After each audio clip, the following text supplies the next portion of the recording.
3 जून 2023 की सुबह 32 साल की कुरांगी अप्सरा घर से निकली। माँ ने एक साफ वादा किया था, दोस्तों के साथ जा रही हूँ, कल सुबह वापस आ जाऊँगी। एक नॉर्मल प्लान। माँ को शक करने की कोई वजह नहीं थी। दोनों माँ बेटी हैदराबाद के वेंकट कॉलोनी सुरूर नगर में एक छोटे किराए के घर में रहते थे। अप्सरा का दोस्तों के साथ बाहर जाना आम बात थी, पर जब 4 जून गुजरी और 5 जून गुजर गई, अप्सरा घर वापस नहीं आई। पहले माँ ने सोचा शायद प्लान बदल गया होगा, थोड़ा देर से आएगी, पर घंटे बीतते गए। घर में एक अजीब सी खामोशी थी, बहुत ज़्यादा खामोशी। माँ ने फ़ोन उठाया, अप्सरा को कॉल किया। फ़ोन बंद था, बार बार कॉल किया, हर बार वही वजह, बंद। डर और गहरा होता गया। एक घंटे और एक भयानक खामोशी से चीखते रहे। माँ ने एक पारिवारिक दोस्त को कॉल किया, आएगी वेंकटेश्वर साई कृष्णा, जिन पर उन्हें भरोसा था। सब कुछ बताया, सारा गई है, वापस नहीं आई, फ़ोन बंद है। साई कृष्णा भी घबरा गए। उन्होंने भी खुद अप्सरा को कॉल किया, शायद उनकी कॉल से जवाब मिले। फ़ोन अभी भी बंद था। दोनों को समझ में आ गया कुछ बहुत गलत हुआ है। साई कृष्णा ने तुरंत लोकल पुलिस स्टेशन का रुख किया और वहीं से कुरांगी अप्सरा के गायब होने की चौंकाने वाली सच्चाई सामने आने वाली हुई थी। आएगी बतांतु साई कृष्णा 36-37 साल के, एमबीए तक पढ़े लिखे, कॉन्ट्रैक्टर का काम करते थे, साथ में एक लोकल टेंपल में प्रीस्ट भी थे। 5 जून 2023 की सुबह साई कृष्णा हैदराबाद के Rajiv Gandhi international airport police station पर पहुंचे। पुरोहित के कपड़े पहने हुए, शांत और गंभीर, उन्होंने अपनी भांजी कुरांगी अप्सरा की मिसिंग रिपोर्ट दर्ज कराई। पुलिस ने बताया उनकी बहन और भांजी दोनों सुरूर नगर में साथ रहते हैं। 3 जून की शाम को अप्सरा के प्लान्स थे शमशाबाद इलाके में दोस्तों से मिलना, फिर वहां से दोस्तों के साथ भद्राचलम जाना। साई कृष्णा ने भी बताया कि उस शाम मैं खुद भी अपनी गाड़ी से शमशाबाद छोड़ने गया था, वहां से उसे बस पकड़नी थी। पर फिर उन्होंने पुलिस को वो बात बताई जिसके साथ वो आए थे। आज मेरी बहन का कॉल आया, उसने बताया अप्सरा न घर वापस आई न भद्राचलम पहुंची। अब उसका फ़ोन बंद है। 32 साल की कुरांगा अप्सरा, लंबाई 5 फुट 7 इंच। साई कृष्णा ने उसकी फ़ोटो भी पुलिस को दी। पुलिस ने ऑफिशियल मिसिंग पर्सन रिपोर्ट दर्ज की। जांच शुरू हुई। चूंकि साई कृष्णा आखिरी शख्स थे जिन्होंने अप्सरा को देखा था, पुलिस ने उनसे ही पहले पूछताछ की। वो खुद रिपोर्ट कराने आए थे, फिर भी रूटीन इन्वेस्टिगेशन के तहत उनका पूरा बयान जरूरी था। साई कृष्णा ने वही दोहराया जो पहले उन्होंने कहा। 3 जून की शाम उन्होंने अप्सरा को घर से पिक किया, शमशाबाद ड्रॉप किया जहां वे बस लेने आने वाली थी। अप्सरा की मां का बयान भी लगभग वैसा ही था। दोनों की बातें एक दूसरे से मैच कर रही थीं। पुलिस ने अगला काम किया, सुरूर नगर और शमशाबाद के बीच में रूट की सीसीटीवी फुटेज खंगाली। फुटेज में साई कृष्णा की बात कंफर्म हुई। वो अपनी गाड़ी में अप्सरा के साथ सुरूर नगर के लिए निकल गए थे। सुरूर नगर से शमशाबाद की दूरी करीब 21 किलोमीटर की थी, पर फुटेज में एक बड़ी गड़बड़ी थी कि अप्सरा को शमशाबाद में गाड़ी से उतरते हुए किसी भी कैमरे ने नहीं पकड़ा। साई कृष्णा ने कहा था कि उन्होंने अप्सरा को शमशाबाद ड्रॉप किया। फुटेज में दोनों साथ निकले, पर अप्सरा को उतरने का कोई सबूत नहीं था। पुलिस को शक हुआ और फिर एक और चौंकाने वाली बात सामने आई जब पुलिस ने सुरूर नगर में साई कृष्णा के घर के पास की सीसीटीवी फुटेज देखी। अप्सरा को पिक करने के कुछ बाद ही साई कृष्णा वापस घर लौट आए थे, उसी गाड़ी में। वो उस दिन शमशाबाद गए ही नहीं थे। पुलिस ने साई कृष्णा को दोबारा बुलाया। इस बार उनकी बातें बदलने लगी, एक के बाद एक कंसिस्टेंसी। सीसीटीवी के सामने वो टिक नहीं पाए। आखिरकार साई कृष्णा ने कबूल कर लिया अप्सरा को इस दुनिया में नहीं है और उन्होंने ही उसकी जान ली थी। पर सवाल था क्यों, और मिसिंग रिपोर्ट फाइल कराने के पीछे क्या था। साई कृष्ण ने पूरी कहानी बताई। कुरांगी अप्सरा मूल रूप से कोयम्बटूर तमिलनाडु की रहने वाली थी। एक सॉफ्टवेयर इंजीनियर कार्तिक राजा से उसकी शादी हुई थी, पर शादी के कुछ समय बाद एक बड़ी ट्रेजेडी में कार्तिक इस दुनिया से छोड़ गए थे। उनके जाने के पीछे कहानी दर्दनाक है और उसमें अप्सरा की भूमिका भी थी। वो कहानी आगे आएगी। उस त्रासदी के बाद अप्सरा ने 2022 में कोयम्बटूर छोड़ दिया था और हैदराबाद आ गई। माँ के साथ में वेंकट कॉलोनी सुरूर नगर में किराए के घर पे रहने लगी। घर चलाने के लिए कोई प्राइवेट जॉब किए, पर दिल में था फिल्म और टीवी शो में काम करना। हैदराबाद में उनकी जान पहचान नहीं थी, यह सपना अधूरा था। सुरूर नगर में एक टेम्पल था, अप्सरा अक्सर वहाँ जाती थी। वह जगह उन्हें सुकून देती थी। उन्हें टेम्पल विजिट में उनका मुलाकात हुई अयागी साईं कृष्णा से। वो वहाँ प्रीस्ट थे।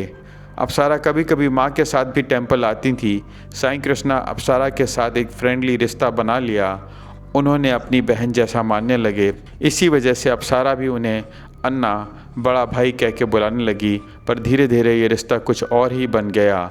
अप्सरा और साईं कृष्णा के बीच दोस्ती गहरी होती गई। दोनों साथ बाहर जाने लगे। कुछ ही महीनों में प्यार हो गया। 8 से 10 महीने तक साथ बिताने के बाद अप्सरा ने एक बड़ा कदम उठाया। उन्होंने साईं कृष्णा से शादी करने को कहा। पर साईं कृष्णा के पास एक राज था। वो पहले से ही शादीशुदा थे। उनकी बीवी और 2 बच्चे थे। परिवार गांव में रहता था। साईं कृष्णा सुरूर नगर में अकेले थे। अप्सरा को यह पता था, फिर भी वो शादी करना चाहती थी। साईं कृष्णा टालते रहे, पर अप्सरा का दबाव बढ़ता गया। आखिर में अप्सरा ने धमकी दी, अगर मुझसे शादी नहीं की तो मैं तुम्हारे परिवार को सब बता दूंगी। सोशल मीडिया पर तुम्हारी रेपुटेशन बर्बाद कर दूंगी। अप्सरा का ब्लैकमेल शुरू हो गया। उन्होंने जिद पकड़ ली, जल्द से जल्द शादी होनी चाहिए। झगड़े बढ़ते गए। साईं कृष्णा घबराते गए। उन्होंने कई बार समझाने की कोशिश की, पर अप्सरा नहीं मानी। साईं कृष्णा के दिमाग में एक ही सवाल था, इस सिचुएशन में मैं कैसे निकलूं। 3 जून 2023 को साईं कृष्णा ने अप्सरा को सजेस्ट किया, चलो लंबी ड्राइव पर चलते हैं, आराम से बात करेंगे, कोई हल निकालते हैं। अप्सरा मान गई। उन्होंने माँ को बताया, भद्रांचल जाना है, दोस्तों के साथ शमशाबाद में मिलेंगे। अन्ना साईं कृष्णा की गाड़ी में शमशाबाद तक छोड़ देंगे। साईं कृष्णा ने अप्सरा को घर से पिक किया। शमशाबाद की तरफ निकले, पर वो वहाँ नहीं ले जा रहे थे। बस ड्राइव करते रहे। रात होती गई। अप्सरा को नींद आने लगी थी। देर रात शमशाबाद से साईं कृष्णा ने गाड़ी को एक सुनसान जगह रोकी। गाड़ी रुकने के से अप्सरा की आंखें खुल गईं। साईं कृष्णा ने कहा, मैंने सोच लिया है, मैं तुमसे शादी नहीं करूँगा, तुम जो करना चाहती हो करो। अप्सरा ने सुना और फिर झगड़ा शुरू हो गया। उसी झगड़े में साईं कृष्णा ने अप्सरा को ज़ोर से धक्का दिया। वो ज़मीन पे गिर गई। साईं कृष्णा ने पहले से ही गाड़ी में 2 भारी पत्थर रखे हुए थे। उन्होंने एक पत्थर उठाया और पूरी ताकत से अप्सरा के सिर पे दे मारा। गहरी चोट लगी, खून बहा। अप्सरा बेहोश हो गई। इसी तरह साईं कृष्णा ने उसकी जान ले ली। अप्सरा का शरीर गाड़ी की डिक्की में रखा और साईं कृष्णा घर वापस लौट आए। इसी दौरान अप्सरा की माँ ने साईं कृष्णा को कॉल किया, पूछा अप्सरा कहाँ और वापस क्यों नहीं आई। साईं कृष्णा के फ़ोन ने रखा और फिर अप्सरा की माँ के साथ मिलकर Rajiv Gandhi international airport police station जाकर मिसिंग पर्सन रिपोर्ट दर्ज कराई। उस वक्त अप्सरा का शरीर उन्हीं की गाड़ी में डिग्गी में रखा हुआ था। रिपोर्ट दर्ज कराने के बाद वह घर लौटे। अब सवाल था, शरीर कहाँ छुपाएं। साईं कृष्णा ने टेम्पल के पास एक सरकारी दफ्तर की इमारत के पीछे एक सुनसान जगह में एक मेन होल देखा। रात को शरीर गाड़ी से निकाला और मेन होल में डाल दिया। गाड़ी साफ की। अगले दिन साईं कृष्णा वापस उस मेन होल के पास गए। बदबू आ रही थी। डर लगा, कोई मेन होल का ढक्कन खोलेगा तो सब पता चल जाएगा। उन्होंने 2 ट्रक काली मिट्टी मंगवाई। मेन होल के ढक्कन के किनारों पर सीमेंट और कंक्रीट से सील कर दिया। फिर ऊपर से मिट्टी को पूरी तरह ढक दिया ताकि बदबू बाहर ना आए। उसके बाद साईं कृष्णा अप्सरा को ढूंढने का नाटक करते रहे, यहाँ तक कि अप्सरा की माँ के साथ मिलकर सर्च में शामिल भी हुए, पर सीसीटीवी ने उन्हें पकड़ लिया। पुलिस कस्टडी में साईं कृष्णा बार बार कहते रहे उनका इरादा अप्सरा को नुकसान पहुँचाने का नहीं था। वो ब्लैकमेल से परेशान थे। डर में यह सब हो गया, पर जो हुआ वो हो चुका था। साईं कृष्णा को जेल भेज दिया गया। अब अप्सरा का मर्डर केस अखबारों में छाया, सोशल मीडिया पर फैला। तब एक और कहानी सामने आई जो अप्सरा से जुड़ी हुई थी।